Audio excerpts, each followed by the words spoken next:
like Narada Muni, he narrated the story of Puranjan, and he explained the consequences, and he explained all the allegory.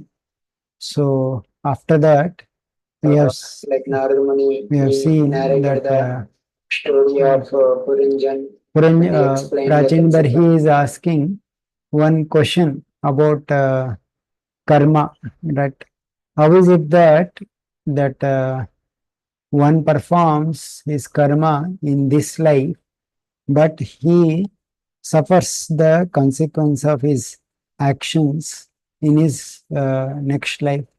So this is my question. So like that he is kind of asking. So here the concept of reincarnation is kind of elaborated in this chapter. So we will try to understand these how is that reincarnation is being happening, so that we will try to understand. So um, okay. So basically, Prachin Bar, he has asked that one person performs his activities in you are able to see, right?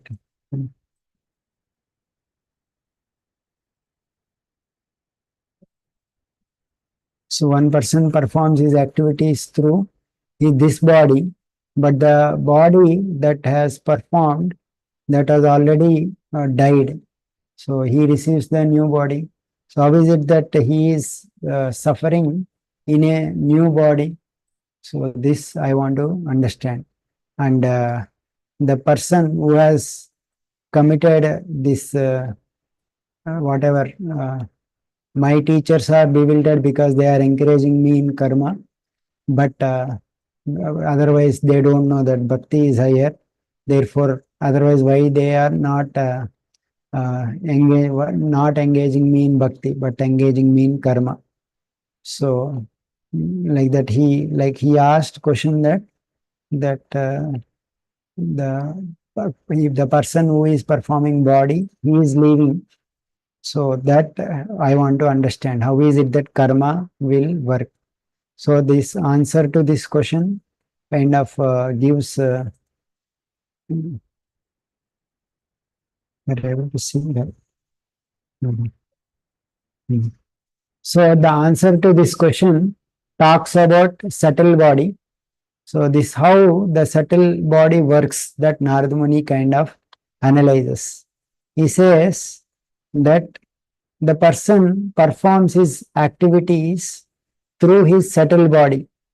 So whatever the same body by which he performed this activity, that same body is carried to the next body, the subtle body, in which the mind is principally acting. So because of that mind, one enjoys. So mind, he performs some activity, and the same mind is carried in the next life. So therefore, there is no obstacle like grass. Even though grass body is destroyed, he attained the next grass body. There is no obstacle to his enjoyment. He gives one analogy. Just as a sleeping person, he gives up his identity because as a waking person, and he kind of experiences so many dreams. And so similarly, a person after death also, he experiences in another body, which is like similar to dream body. So that means uh, just like in a sleep, we give up our gross body, and in dream body, we are thinking so many identifications will be there. So similarly, it applies to reincarnation also. Like in this body, we are with our subtle mind, we experience certain things, and after death, in the new body also, that subtle body will be carried, And in the same way, the impressions by which previously we acted, all those impressions are there in the mind. So in the next body, those impressions will again act. So it is similar to dream body. So because the jiva identifies with his gross body and performs actions, so whatever actions he performs to gross body, the results, they are results of that action that he receives in his subtle body. So, and that subtle body, same subtle body is carried in the next life. So based on that subtle body, he will again get one more gross body.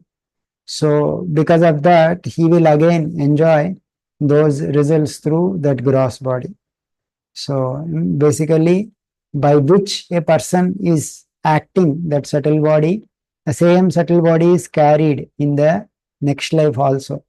So in this way, he is receiving new birth and again acting. So generally, a person acts through his senses, and those senses, by just by observing how he is acting, that will indicate the chitta of that person. And that through that one will understand what is his nature of the past, previous life. Very important concept here he is talking. Yata anumiyate chittam ubhayair indriyehi. That means if we observe a person's activities, whether it is gross activities or subtle activities, that means through gross senses, what is he doing? And through subtle senses, what is he doing? If we carefully observe these activities, that indicates what is the current conditioning of his chitta, right? So similarly, that based on his gross, based on his, one can infer what he did in previous bodies, previous gross bodies, or previous to this, like current present time.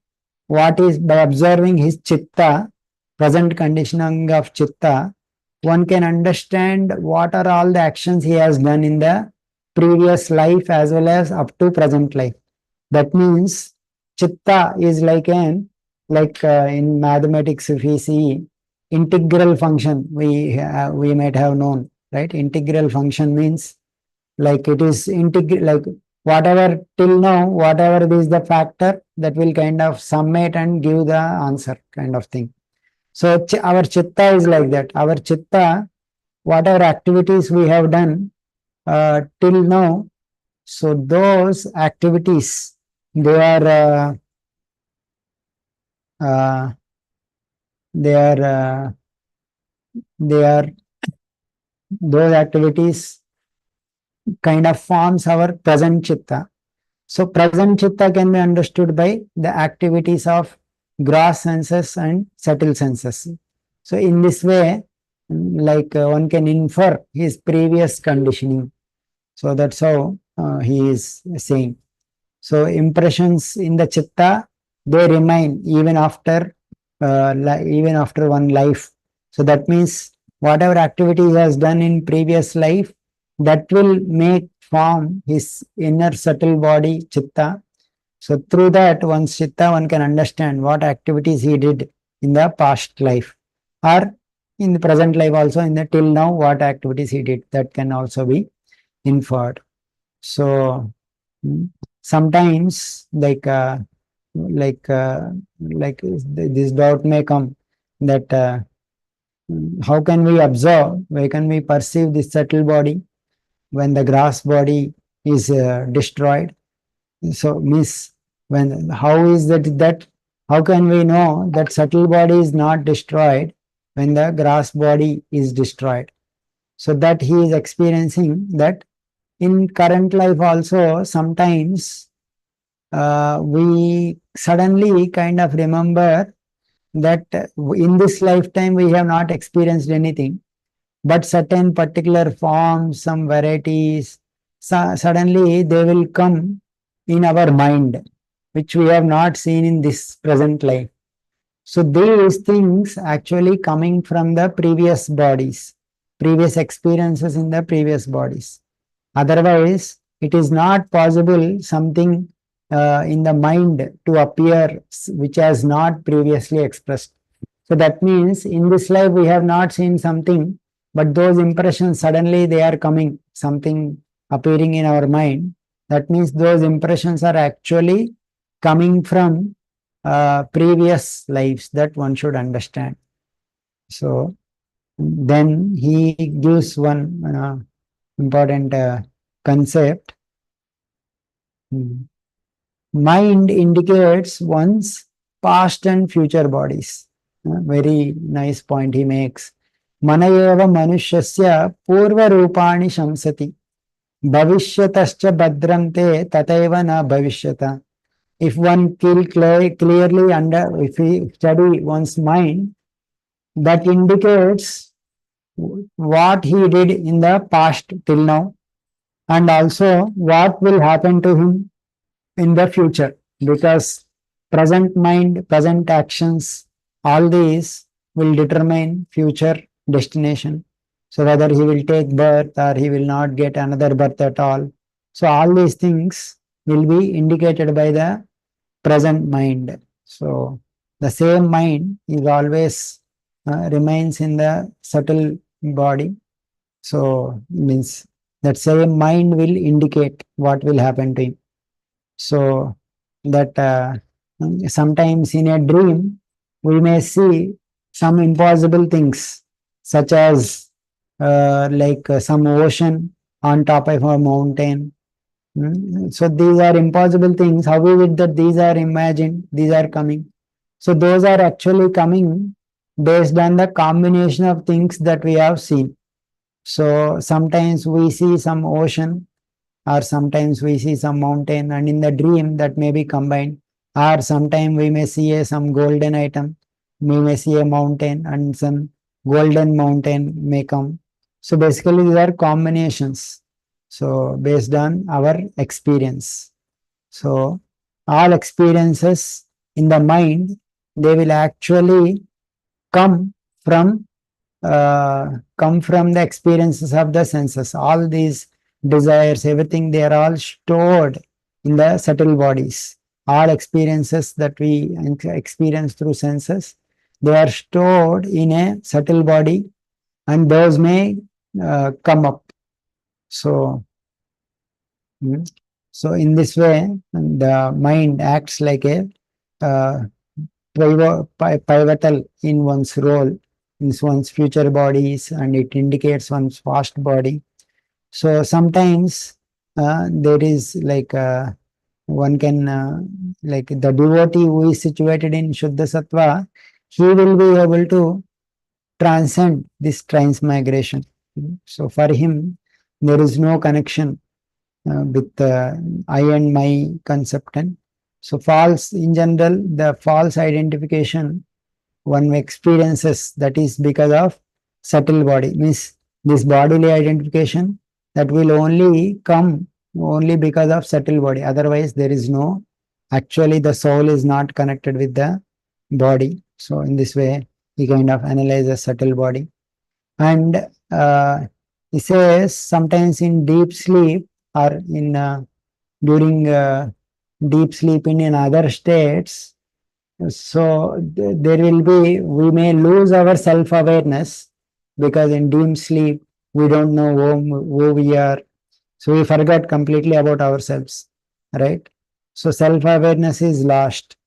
But still, after getting up, uh, we identify ourselves with our body, like we know we happily slept. So that means that identification with the body is there, although we lost our self-awareness during deep sleep, fainting, etc. So sometimes these senses, it seems that they don't have any impressions. So actually the impressions, they are there in the subtle body always, but they are not visible in a child's body. But once one become youth, those impressions which are there, they will become active. So in this way, although they are not visible previously, those will come once they become youth. So basically the sense impressions, they are always stored in subtle body. So, so in this way, there is a uh, just because one is sleeping, that his senses are not working, that doesn't indicate that he is in a liberated state. So samsara does not cease for a person who is attached to sense objects. Although in deep sleep he may sleep, although subtle body stops functioning, because those identification with the body is still there. Samsara will continue. So, and then what is the subtle body that is binding? So it says that the subtle body consists of 5 pranas, 3 gunas, and basically 16 transformations through which this full subtle body is made. And through the subtle body, the jiva accepts gross bodies, and after some time gives up those gross bodies and again accept another gross body. And through the subtle body only, the jiva experiences joy, lamentation, grief, happiness, distress, all these things. All these things are caused by subtle body. So how transmigration happens? It gives through one analogy of a caterpillar, right?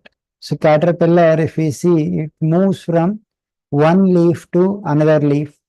So, but while moving, it doesn't give up the previous leaf and go to the, like, only after moving to the next leaf, then only it gives the previous leaf.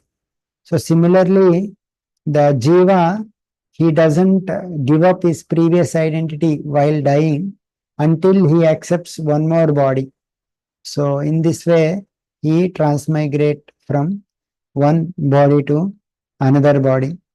So all these things, they are all happening under the actions of ignorance. Means as long as he is in ignorant, misidentifying with this ahankara, this samsara will continue to happen. So therefore, how to counteract this ignorance? This will be counteracted only by contact with the Supreme Lord. So therefore, worship the Lord to counteract this ignorance. So in this way, he kind of mentions the procedure, like how subtle body is causing him to suffer, and cross this through a performance of devotional service. So in that way he instructs. So in this way, Narada Muni enlightened Prachin Barhisha. Prabhuji, Yes, may I ask one question, or should I ask at the end? you can ask Mataji. What happens to Chitta after Bhagavad Prapti? So, okay. After Bhagavad Prapti, actually, like after liberation, the material aspect of Chitta will go away. So it is kind of it's like we can say material ego or material subtle body, everything will go away. And whatever spiritual aspect is there, basically soul, which is Satchidananda, which may have the other, all the components, but they are all spiritual components. So basically the soul remains, the material aspect will go away. So material chitta will not be there, but spiritual aspect of the soul with all its components, those will remain after Bhagavad Prapti, liberation. Is it okay, Mataji? Anything you have doubts? Uh, what happens to that spiritual component? This part is That, little bit, um, that remains. The spiritual part means basically the soul, which is yeah. Satchidananda, which is situated in its Swarupa. So Swarupa means his own constitutional position. So there all the things, mind, intelligence, everything is like kind of spiritual there. basically the soul, basically, without any gross material subtle body or material gross body. So that is a spiritual identity that remains. So that is there, basically. This chitta, where does it, I mean, physically, does it exist somewhere? Like we can say this is chitta in the heart or somewhere. Oh, here in this conditioned state, Yeah. yeah, it is part of subtle body. So subtle body consists of four things: chitta, ahankara, mana, buddhi. So these are the four components that we make a subtle body. So these are like more subtler than the gross body. So we cannot see them, but these can be felt, like as a subtle things that are existing. Just like we cannot perceive our mind, but we know it exists. So similarly, full antahkarana is consisting of these four components: chitta, ahankara, mana and buddhi. Okay. So chitta is continuously moving, is it? Because they say that chitta doesn't stay at one place. I mean, that's how they Uh, define it. So, is it like they say that the soul is in the heart, mm, that subtle heart or that spiritual heart that we have over here. mm. So, what is the connection between that soul and chitta at now? I mean, in this condition Okay. state. So basically, the soul is the pure part. Means basically the soul is the Sachidananda, our own thing is soul. But that soul is connected to this gross body through this subtle body. So this subtle body consisting of man, buddhi, ahankara, and chitta. So these are all also kind of imposition upon the soul. So through ignorance, kind of false identification or ahankara, basically he is identifying with this subtle body. So because of that subtle body, that connection with the gross body is also there. So just like means soul is situated in the heart region, and it's like this subtle body is also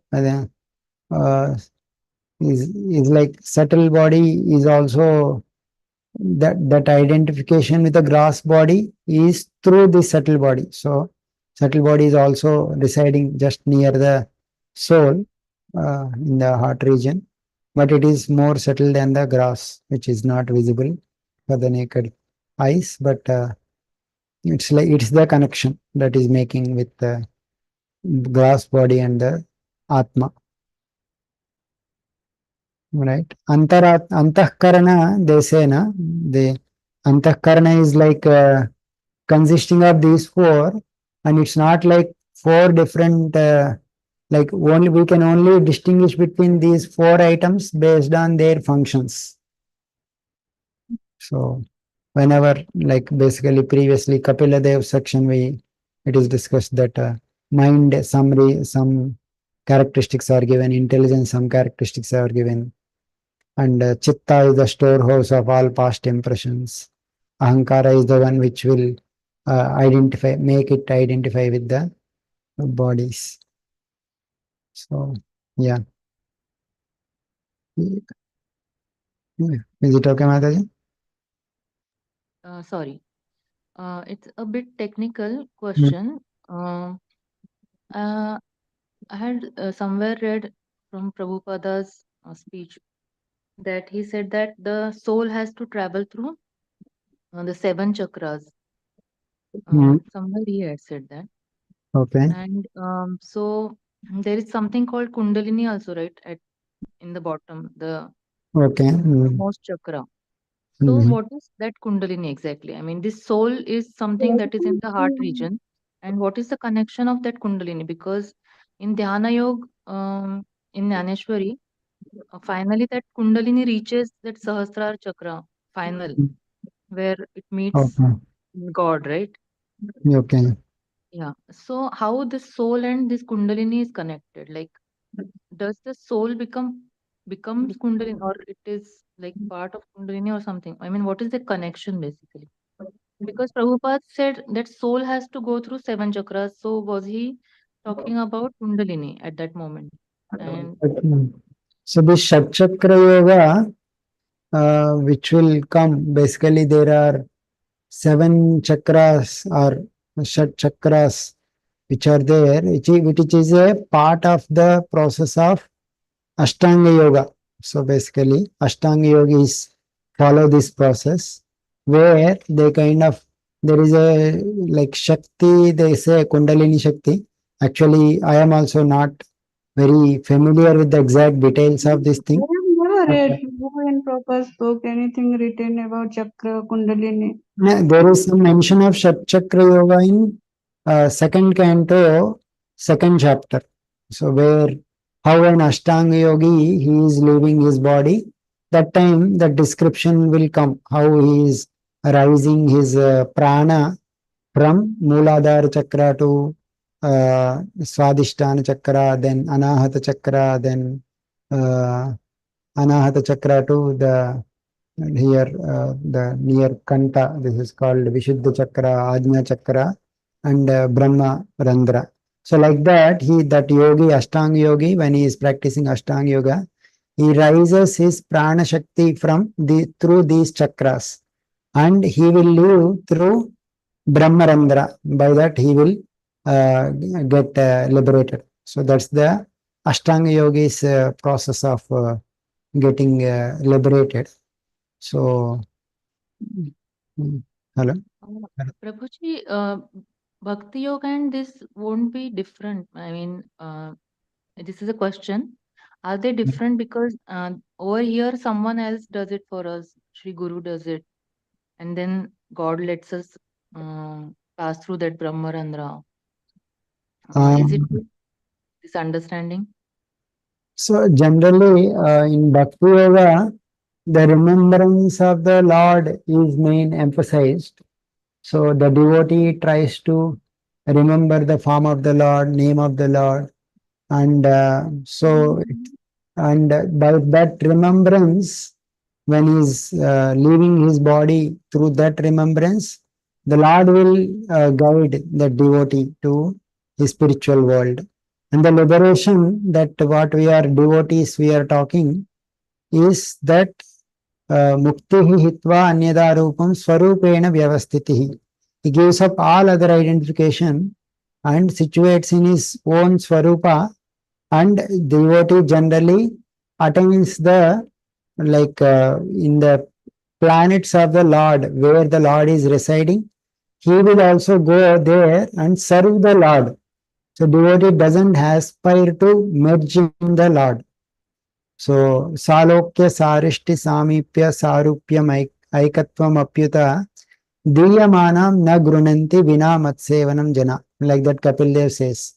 So that means there are 4 kinds of muktis, 5 kinds of muktis, but devotee in general they never accept Sayujya Mukti, which is merging with the Lord. But other 4 kinds of muktis, which are like living in the same planet as the Lord, same attaining the same form of the Lord, attaining the same opulences of the Lord, or living near the Lord.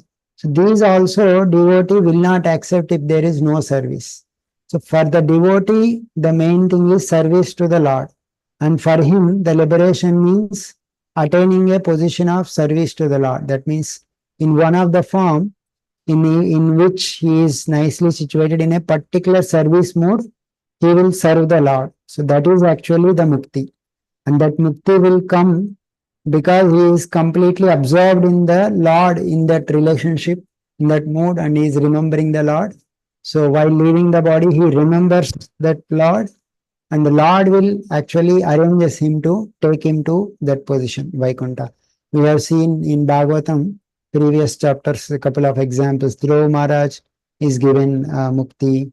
He is taken through an aeroplane to the Vaikuntha. And we have seen the example of Prithu Maharaj and Achi.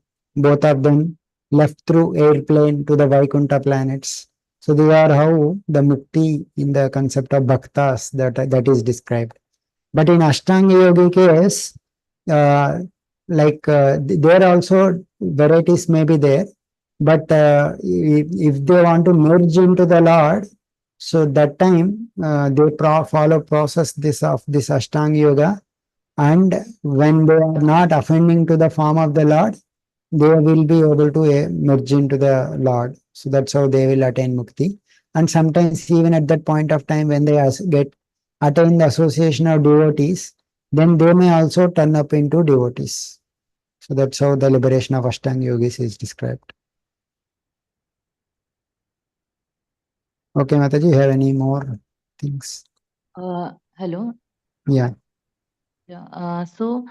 Um, uh, so is there a correlation like this Sahasrar means 1,000 petal lotus? Is it equivalent to Vrindavan because it is at the top? Is Mm-hmm. it equivalent to Golok Vrindavan? Another thing is in some of the lectures I had heard in ISKCON itself, they spoke about Tilak, some correlation between Tilak and Govardhan.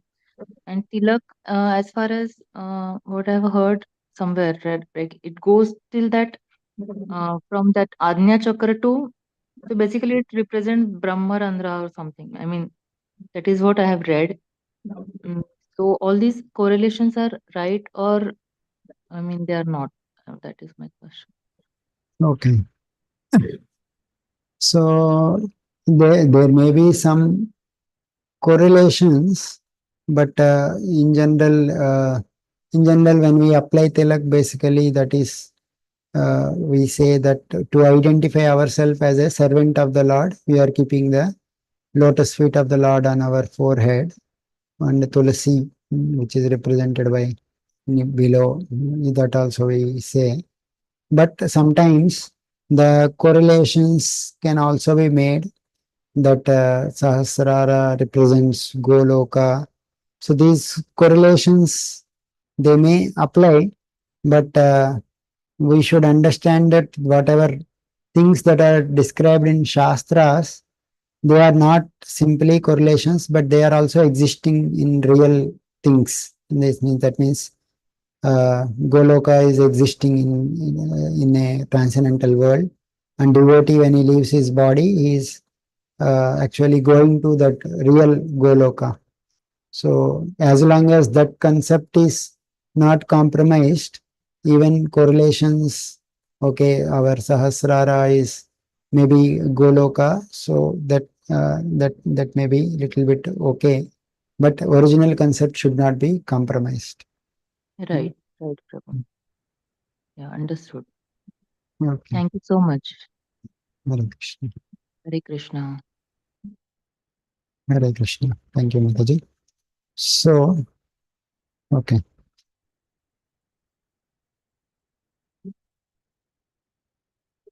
Here we are discussing that Narada Muni, how is he enlightening Prachin Parishad.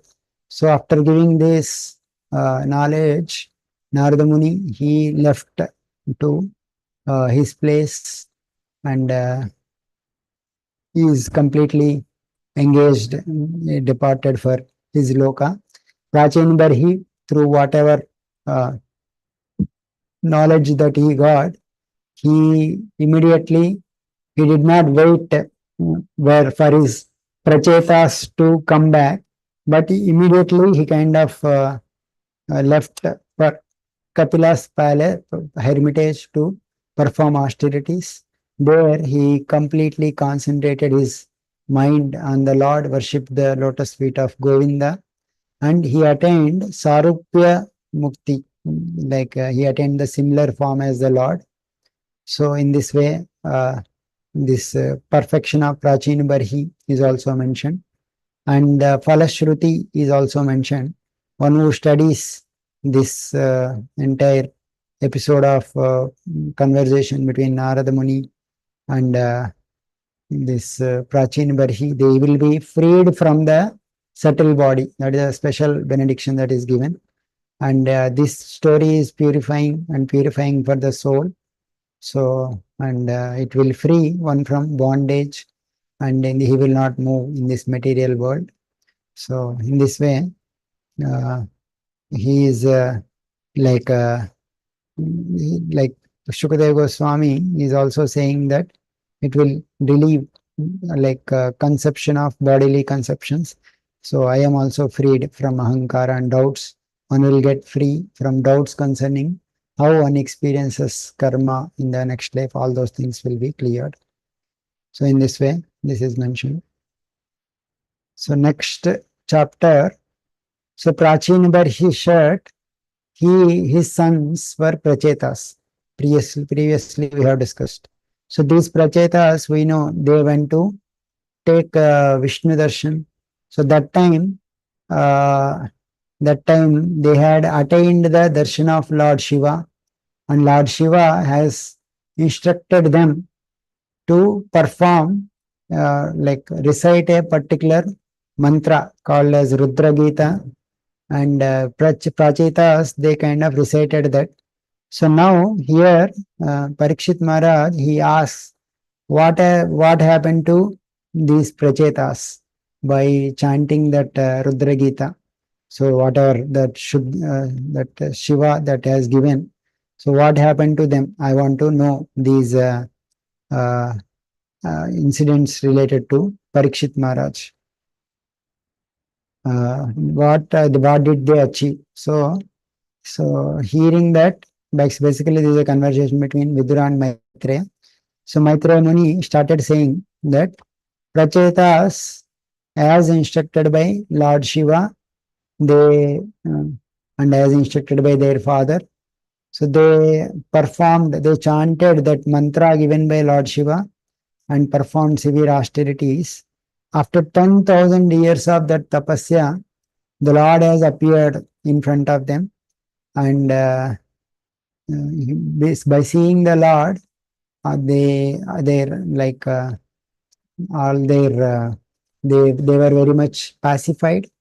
So Lord, he has appeared on the shoulders of Garuda, and he looks like a very beautiful cloud on top of a Mount Meru, and he is wearing yellow cloth and a nice jewel around his neck.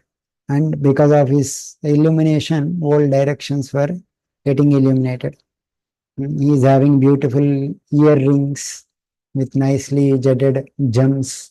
He was having nice kirita, 8 weapons he is holding, and Garuda and Kinnaras, everyone, they all singing his glories. He is also accompanied by uh, Lakshmi, and he is in this way. He appeared and he started speaking to these prachetas.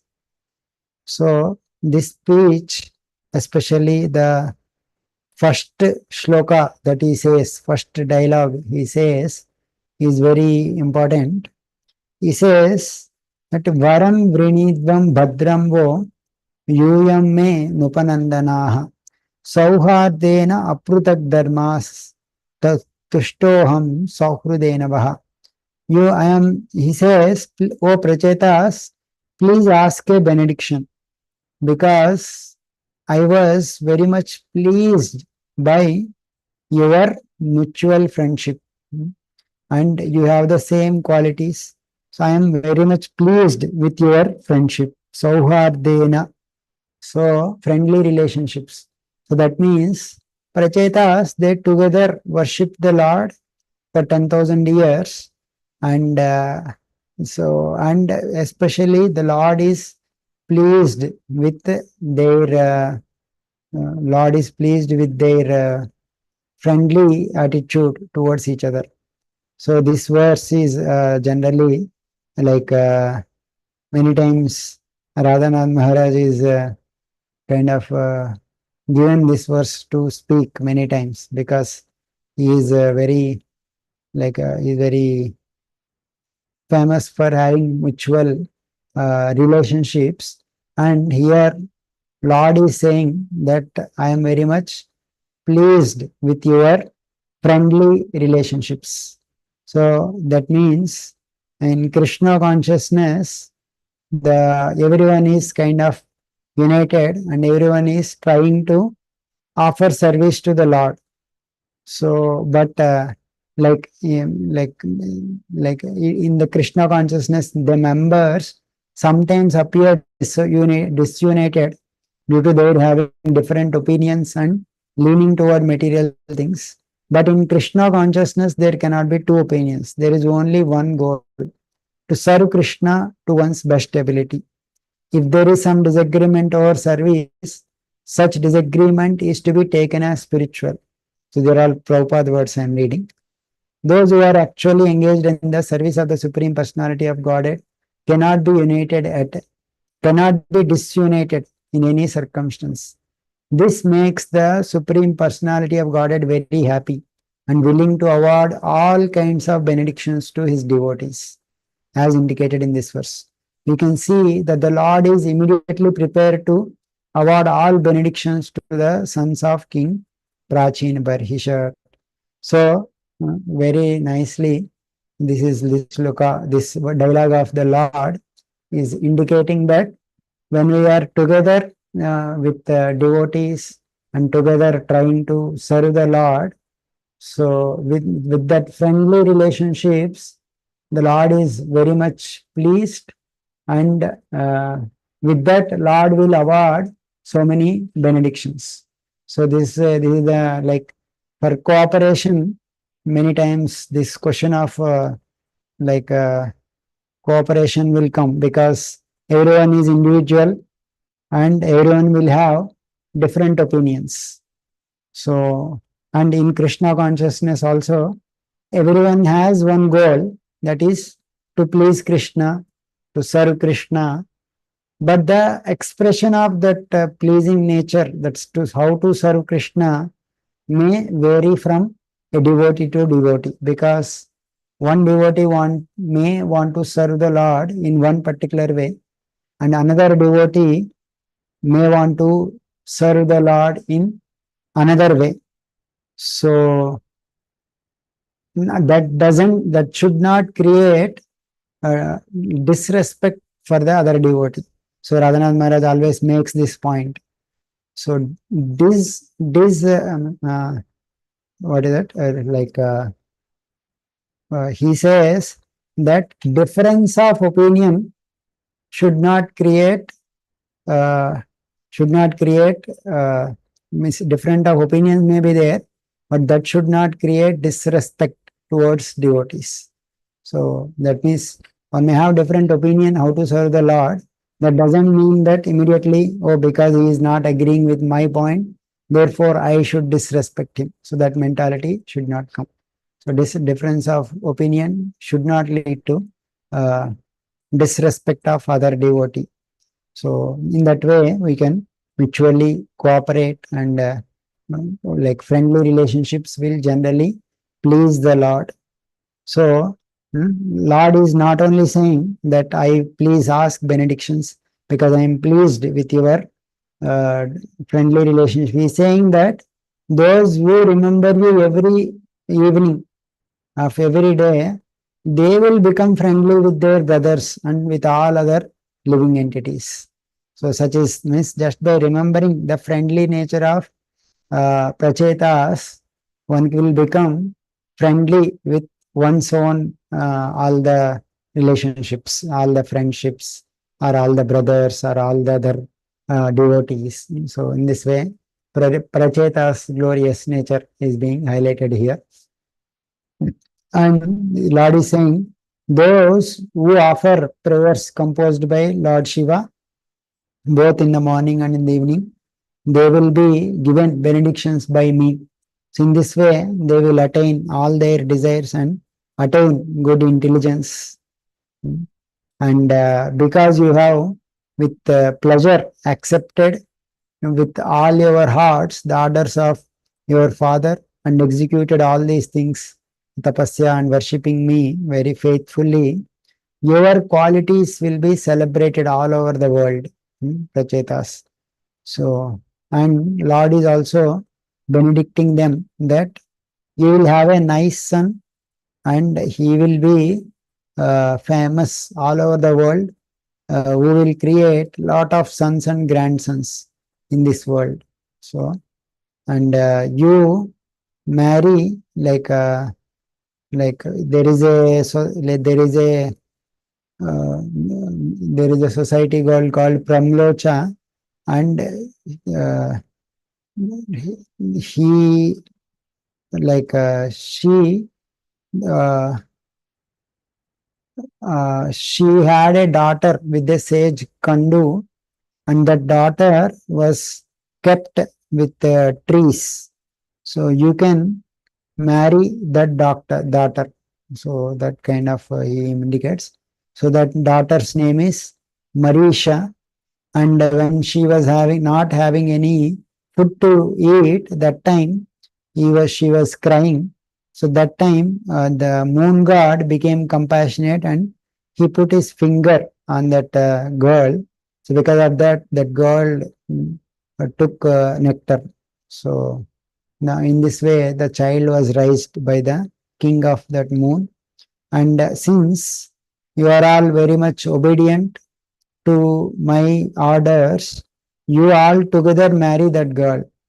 And she is very qualified, beautiful, good qualities, and she is also of the same nature of you.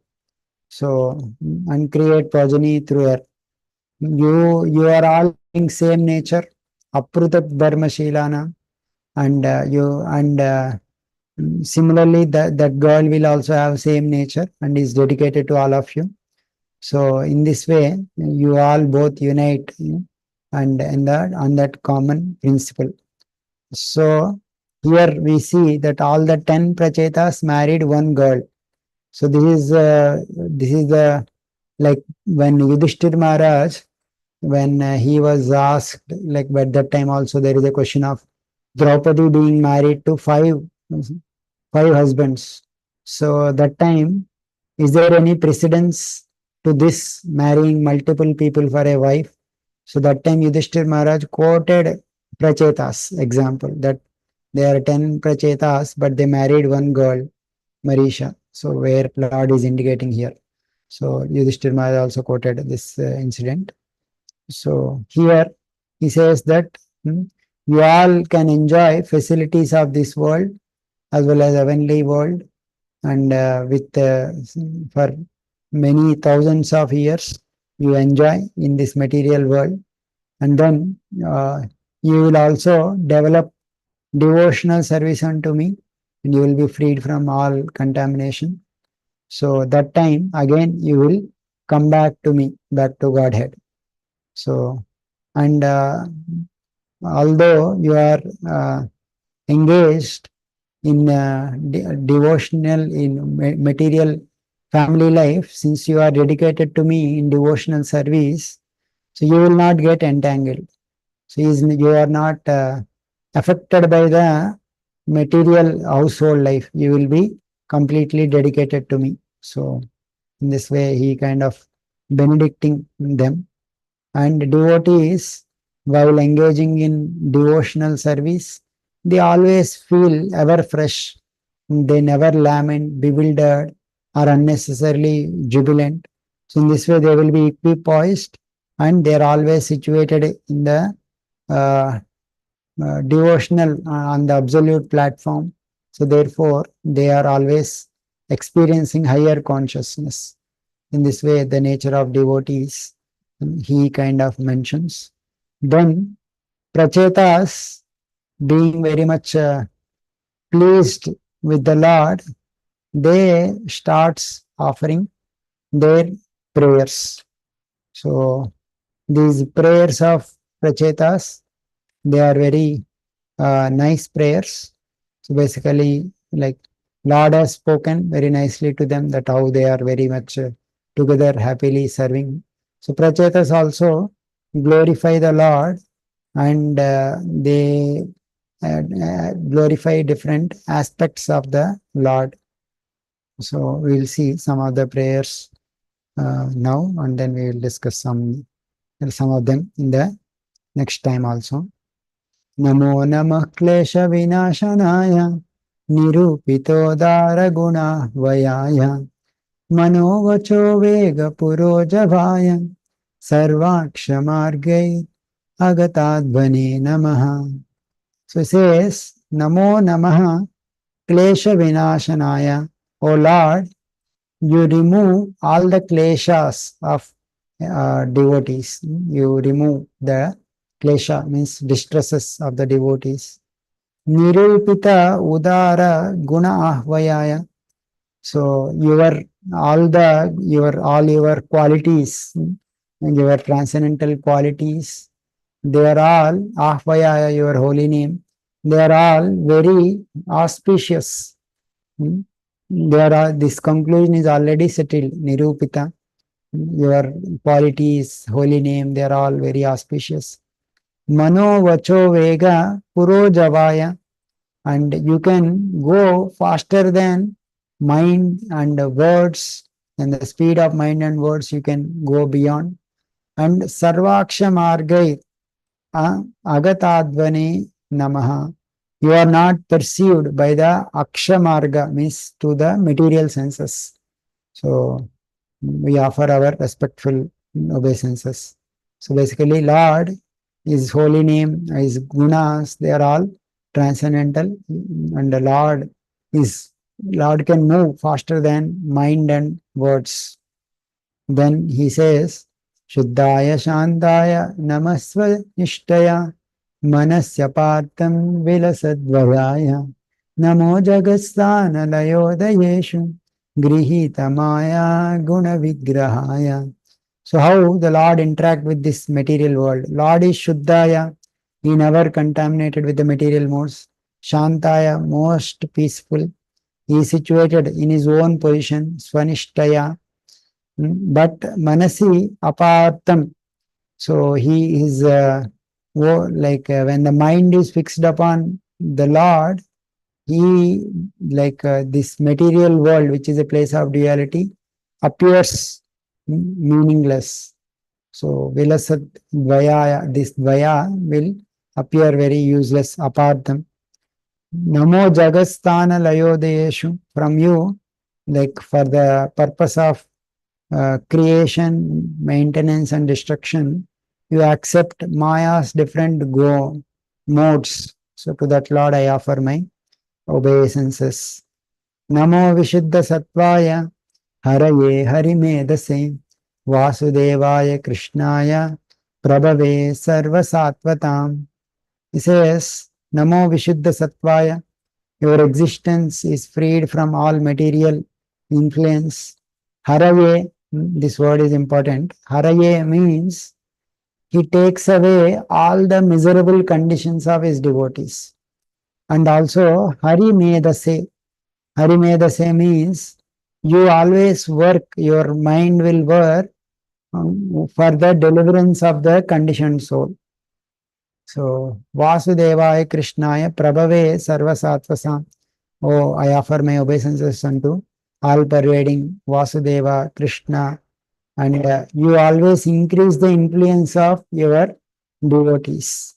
So in this way, you are having wonderful qualities. So basically, one important quality here is mentioned is Lord always meditate on how to deliver his devotees, how to deliver Hare.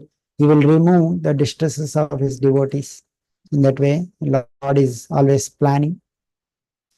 Namah Kamala Nabhaya, Namah Kamala Maline, Namah Kamala Padaya, Namaste Kamalekshana. So they are glorifying the beauty of the Lord. Lord is having beautiful lotus navel.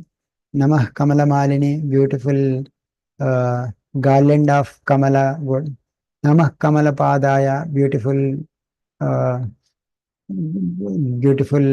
your pada is lotus-like feet. Kamalekshana, your glances are also like Kamala, your eyes.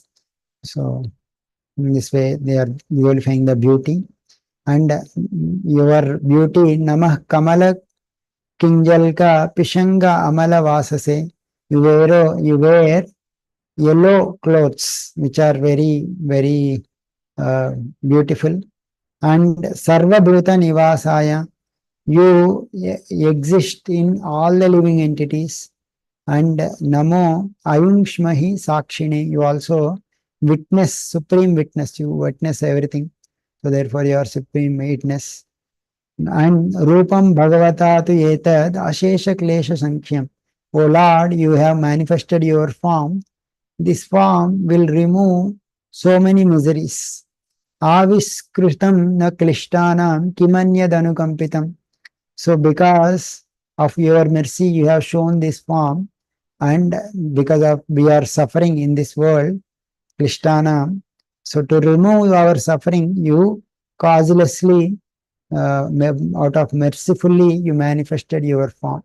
So Lord's form, whether it is Archa form or his transcendental form, whenever it appears, it will always remove the miseries of the devotees and always show compassion. So out of his own mercy, Lord appears as even Archa Vigraha also. Your appearance as Archa Vigraha is to show compassion for all the living entities. Because please, in that way, please think of us as your eternal servants. So in this way, they offer very wonderful prayers. We will continue these prayers in the next time also, where they are offering their prayers consists of basically, you are asking me to ask for a benediction, but we don't ask any material benediction. We only want to your association of devotees. That is their main prayer. So we'll continue our discussion of these prayers of Prachetas in the next time also. We'll stop here. Hare Krishna. Hare Thank you. Krishna. Thank you. Hare Krishna. Hare Krishna. Hare Krishna. Thank you, Prabhu, for joining. So we'll continue in the next week. Thank you, everyone. Vandra Srimad Bhagavatam ki jai, Srila Prabhupada ki jai.